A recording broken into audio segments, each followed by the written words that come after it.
Altos is brought to you by the kind compliments of Rituals Coffee House.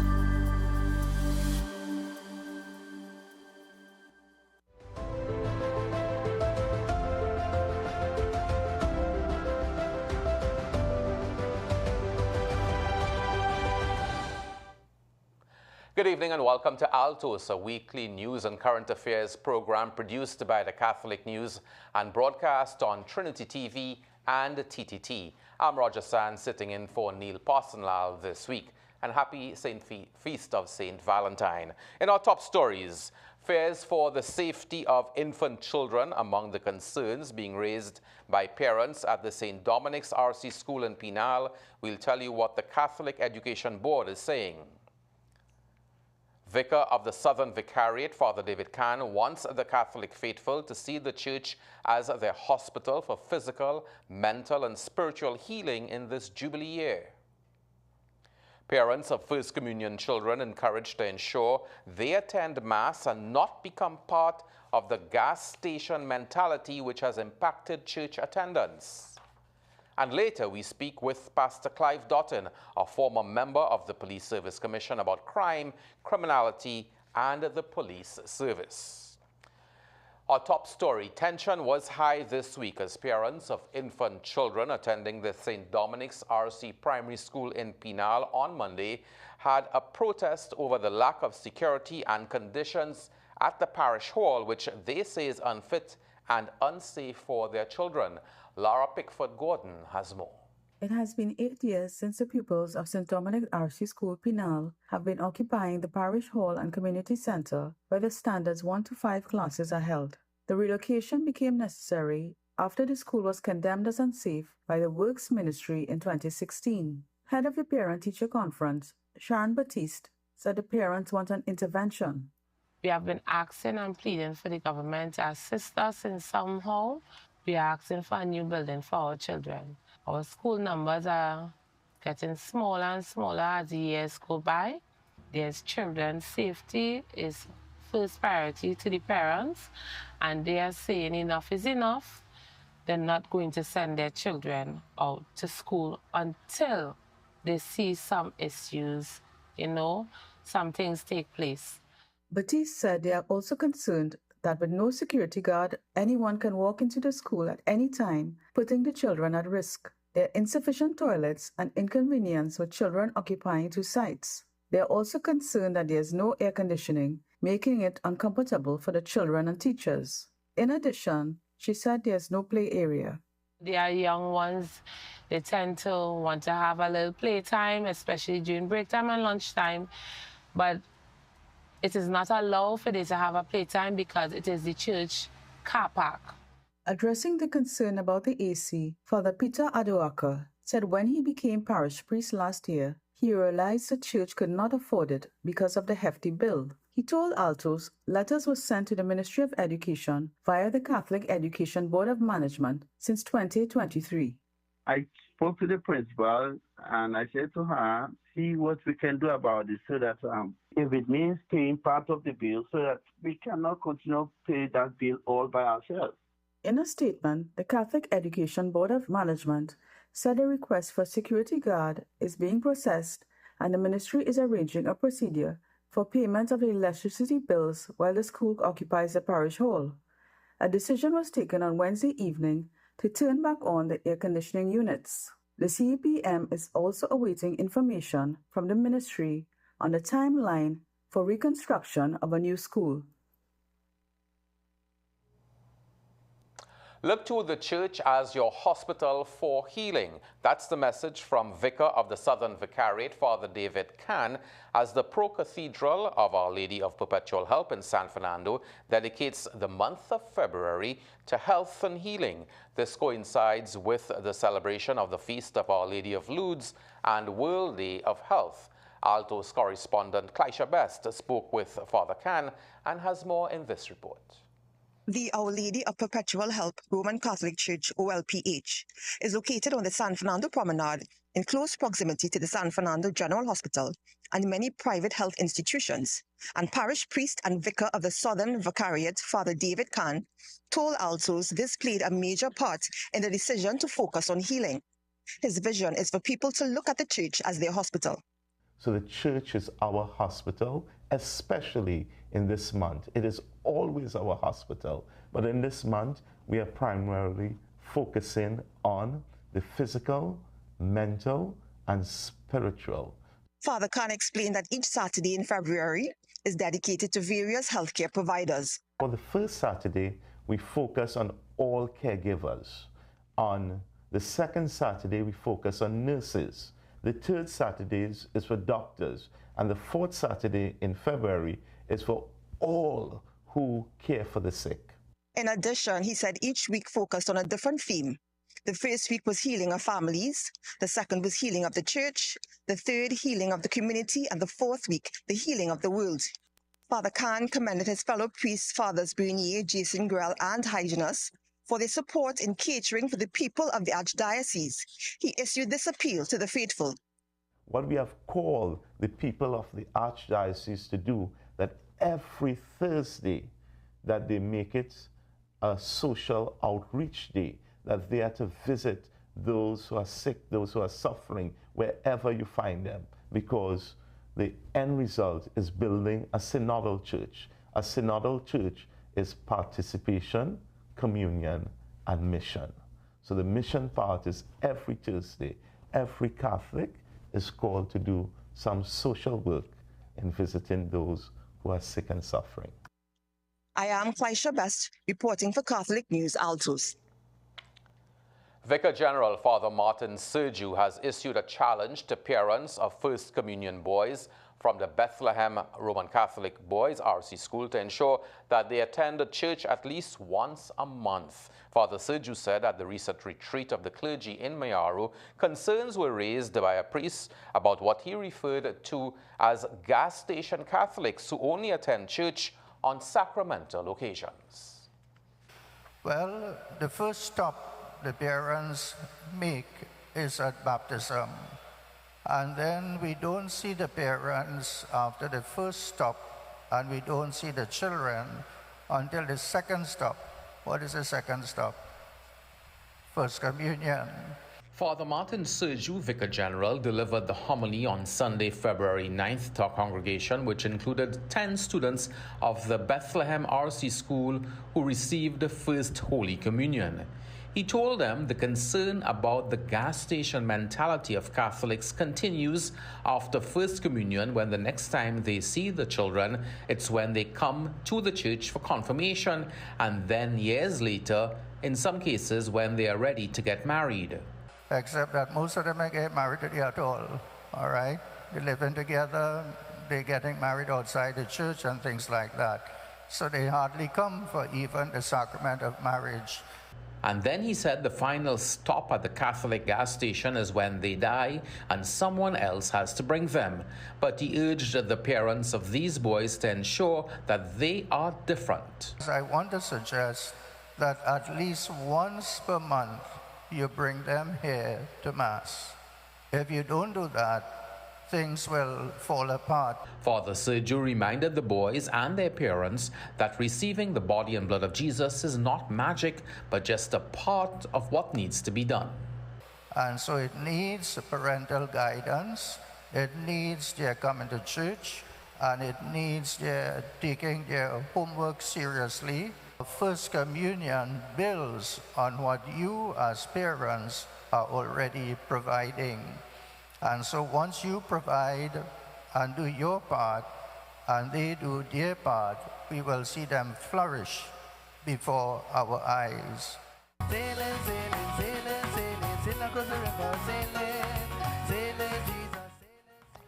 Catholic communicators from across the Archdiocese gathered at Mount St. Benedict for a special retreat hosted by Catholic Media Services last Saturday. Led by Vicar for Communications, Father Robert Christo, the retreat focused on strengthening faith, refining communication skills, and embracing mission.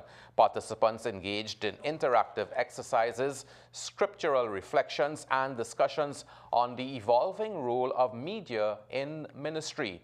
Altos reporter Andre Burton tells us more. Damian, tell them. Damian, don't get born again. Can you give them a round of applause from Step 2? Damian Harris was one of 25 retreat participants who took part in retreat activities and had the opportunity to share his over a decade of experience in the communications ministry. Next, you also have to be futuristic. So one of the things we did very early is that we had a strat plan where we saw the ministry going and obviously how to hand it over to the next generation. This participant, though not involved in her parish media ministry as yet, explained why she attended the retreat. For some time, I have been interested in adding value to our parish. I didn't know how. My specialty is in marketing and communications. So this session today is actually helping me bridge some gaps. Others told Altos why they got involved in communications ministry and what they were taking away from the retreat. I went from folding the newsletter to actually being behind it, and me and my brother, we are, I guess, the co-editors of the newsletter now. I love writing and I love speaking, so this is how I'm giving back to my community. And in learning the three, what Father Christo taught us, the three pathways to holiness, definitely I could see mission being one of them, and this is my mission for now until God guides me further. Cummings later told us about the newly formed ministry on evangelization in her parish. We are building the ministry, but it's also a group where Catholics support each other. And I came here because I felt the tools that I would learn here, I can go back to the ministry and contribute, what I've learned and help to grow it further. Before the day's activities ended with Holy Mass, participants engaged in an exciting treasure hunt activity. I am Andre Burton reporting for Catholic News, Altos. Looks like they had fun. Well, over in Jamaica, 4 newly ordained priests have been told to practice what they preach and to let what they teach be nourishment for the people of God. Catholic News editor Raymond Sims has more. On Sunday, February 2nd, 4 young men, Ethelbert Jude Akaga, Julius Mutebe, Bartolomej Kleksinski, and Chrysantas Chidi Nauko, were ordained to the priesthood at the Most Holy Trinity Cathedral in Kingston, Jamaica. Delivering the homily, Archbishop Kenneth Richards of Kingston told them they now have a sacred duty to do God's work not for themselves, but for the people they serve. See that you believe what you read, that you teach what you believe, and that you practice what you teach. This is fundamental, indispensable to your life. It's not about you, it's what you represent, it's what you become. You become Christ for his people. Archbishop Richards cautioned that their lives must be living examples to build God's church. Remember, if you don't practice what you preach, you create an odor, a bad odor. As the instruction says, be a delightful fragrance. Let your life be consistent with what you believe, what you preach, and what you teach. They were then called upon to make several promises, including, do you resolve, with the help of the Holy Spirit, to discharge without fail the office of the priesthood in the presbyteral rank as worthy fellow workers with the order of bishops in caring for the Lord's flock? The newly ordained priests also pledged to respect and obey the Archbishop and his successors. The ordination ended with a cultural song and dance.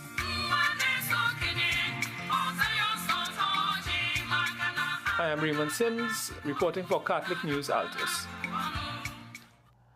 And further afield, thousands gathered in Rome for the Jubilee of the Armed Forces, police and security personnel, marking the second major event of the Holy Year. We have more in this report. More than 30,000 people flocked to Rome over the weekend for the second major event of the Holy Year, the Jubilee of the Armed Forces, police and security personnel. The event was dedicated to recognizing their service of bringing hope to people across the globe. Among the speakers, Lieutenant Colonel Osrin Lukenda of the Croatian Navy explained how this Jubilee Year of Hope ties into the noble peacekeeping efforts of military operations. The conduct of peacekeeping military operation has a noble cause, and it brings hope to all those affected by atrocities, because their wish is peace and nothing but the peace. Due to breathing difficulties, Pope Francis, who has been battling bronchitis for a long time, asked his Master of Ceremonies, Archbishop Diego Ravelli, to continue reading his homily for him. In it, the Pope praised the vigilance of armed forces, police and security personnel amid the opposing forces of evil, and noted that their protection of the defenseless and upholding of the law can serve as a lesson for all. Ci insegna che il bene può vincere, nonostante tutto. They teach us that goodness can prevail over everything. They teach us that justice, fairness, and civic responsibility remain as necessary nowadays as ever. Nonostante le forze contrarie del male. After also thanking the chaplains who provide moral and spiritual support to military and security personnel, the Holy Father encouraged all present to never lose sight of the purpose of their service, to promote life, to save lives, and to be a constant defender of life. In Rome, Benedictia de Grian, EWTN News Nightly. And on Friday, Pope Francis was hospitalized for bronchitis. We wish him a speedy recovery. When we come back, we chat with Pastor Clive Doughton on the unfolding situation within the Trinidad and Tobago Police Service. Stay tuned.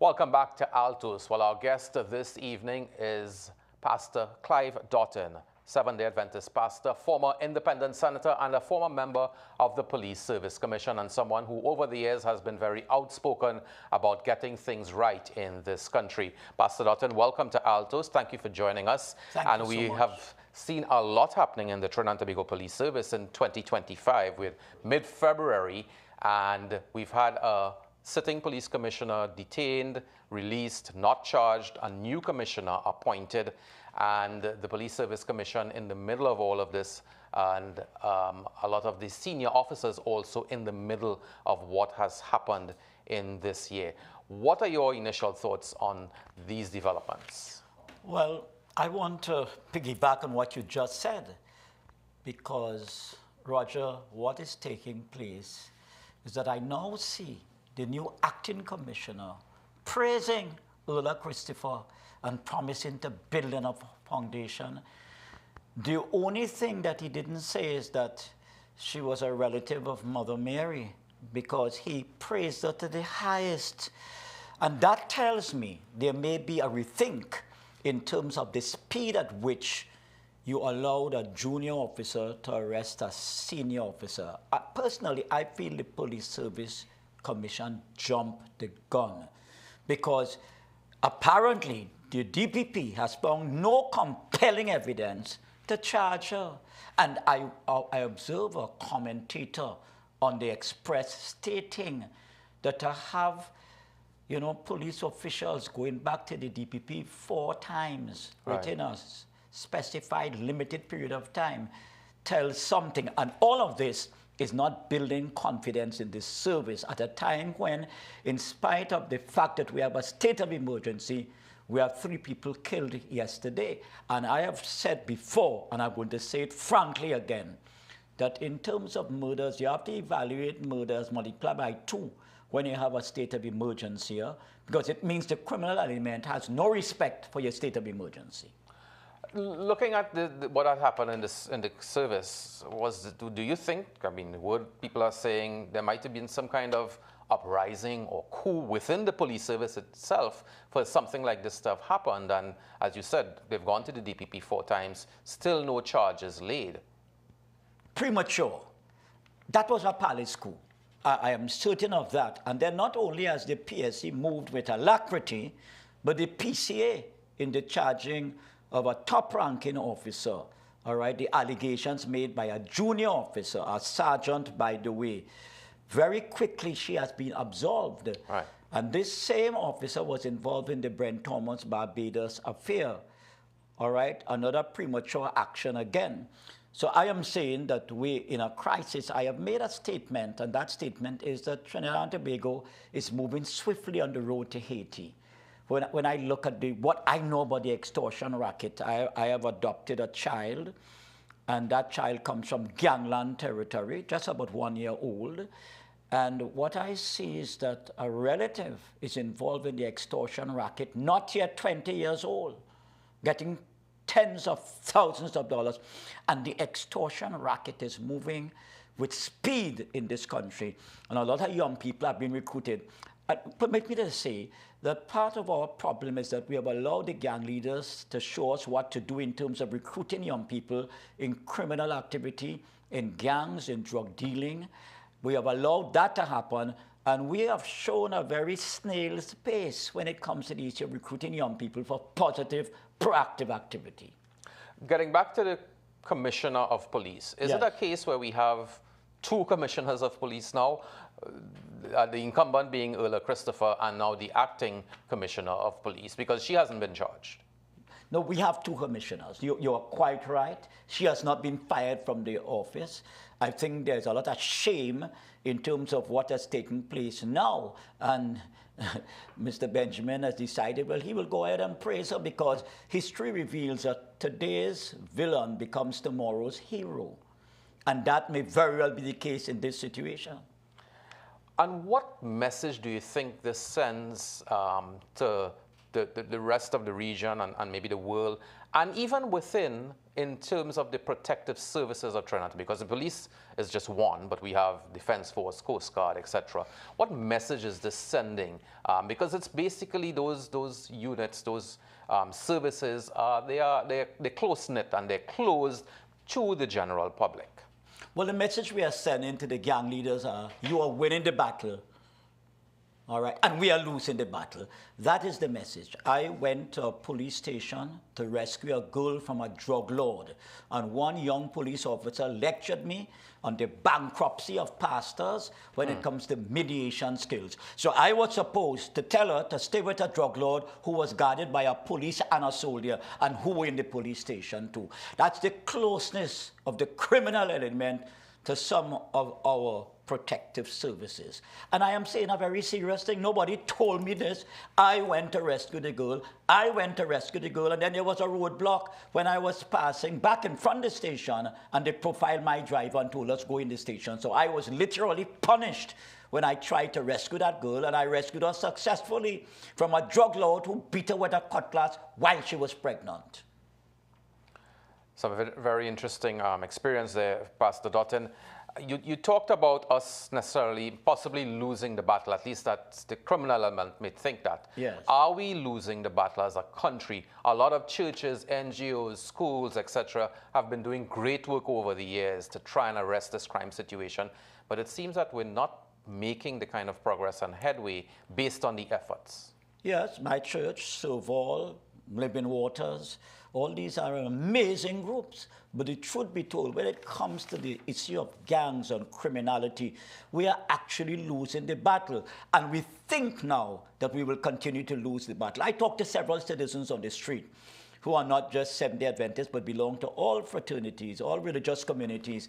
And they think that, some even said it's time for America to take over the country. That is where people's mind, to prevent us from becoming like Haiti. And we need to have the courage. You know, the Emmanuel community had 2 major projects that I was involved in that was of an interfaith nature. And I think the time has come for us. I want to suggest proactively that we could come together, that is all the churches along with the groups like Living Waters and Emmanuel community, to really adopt young people, to launch a national adoption program where it doesn't matter if you disagree with me theologically, but we all agree that we have to save the community and do better at adopting youth and putting them in positive programs. Very interesting suggestion, and I'm sure there might be a lot of traction for that to happen. Well, I hope so. Yes, and hopefully some of that can happen. There was a very unsettling situation. All murder is terrible and unsettling, but I know it would have hit home for your particular church when the prosecutor, Randall Hector, was murdered I think, early as night in outside Stanmore Avenue, yes, my church. Exactly. Right out there. And he was the one who conducted the last part, because he was a lay leader, what we call in the Adventist community, an elder. Right. And he had just spoken about protection, if you please. He was hugging his son. And the doctors, and he was shot while he was hugging his son. And up to now, not one government or cabinet minister has made any comment on that killing. A special prosecutor. 3 judges told a friend of mine that guy was decent and honest. He was prepared to die. You know, the Lutheran pastor Dietrich Bonhoeffer stated, when God calls you, he bids you come and die. That guy was a sacrifice, and it must not be in vain. And he knew that he was facing he was engaged in a life-threatening process by pursuing the gang leaders. And he offered willingly. He saw that as his role, as his divinely appointed role, even before he was born. That is how Randall Hector thought. Well, Pastor Dutton, a lot to talk about. We've run out of time. Thank you very much for your opinions and your forthrightness, and we will certainly look forward to having you again on the show to discuss some more about this ongoing situation of crime and criminality in Trinidad and Tobago. We'll be right back after this break. In this week's issue of the Catholic News, digital team lead at Catholic Media Services Limited, Renee Smith, writes of her experience in Rome for the Jubilee of the World of Communications. Feature writer Kaylan Jordan chats with young journalist Ryan Bacher about his new book, An Unending Search. And what is a plenary indulgence? Vicar for Communications, Father Robert Christo, and Archbishop Charles Jason Gordon both explain. Here are the priests celebrating an anniversary this week, and the common events. I am Raymond Sims, editor of the Catholic News. Welcome back. Well, the young men of the San Fernando Boys Roman Catholic School continue to bask in the glory of their national primary school's Panorama title. Playing Shadows Dingley, the boys beat last year's winner, St. Margaret's Boys AC, to cop the coveted title just about 2 weeks ago. Altos videographer Barry Sedeno spoke to the young men, and we have more. When we were about to play, I was getting a little bit nervous. It was very nervous for me. We've been practicing since the July-August vacation. Sometimes we used to have fun whole day. That's what we used to play in skiffle almost every day. It was very challenging for most boys, as you know, the countless hours of journey we had to do. We had to continue to be successful, putting hard to get good results. I had so much fun playing the pan. I liked everything. It was a good experience for me. We had a lot of fun. It had motion, we had to stretch, and I like how it sounded. Energy. I was very happy that I get to do it because this is my last year.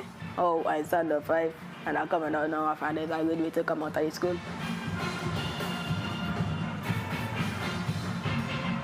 All of them must have drilled us enough to get the pops at the correct pace. It was a little bit harder.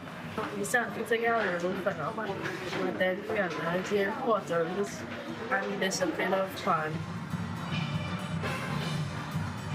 Proud and most excited. Proud of my team working hard. I felt proud of myself. I felt proud. I feel very happy and proud.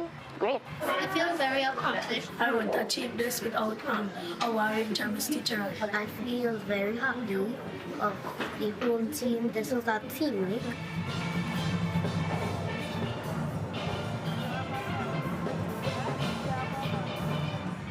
I felt like we were going to win.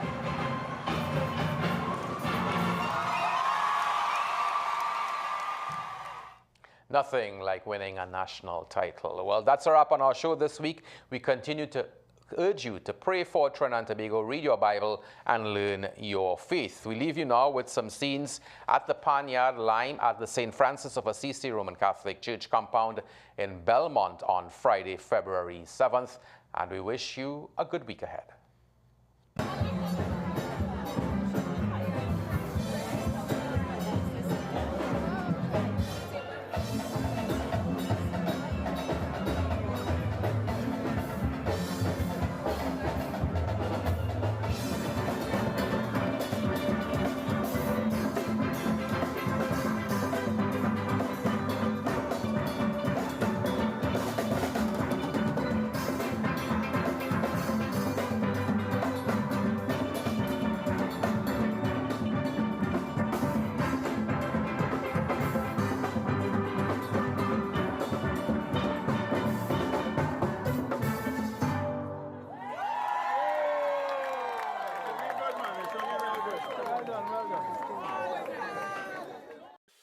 Altos was brought to you with the kind compliments of Rituals Coffee House.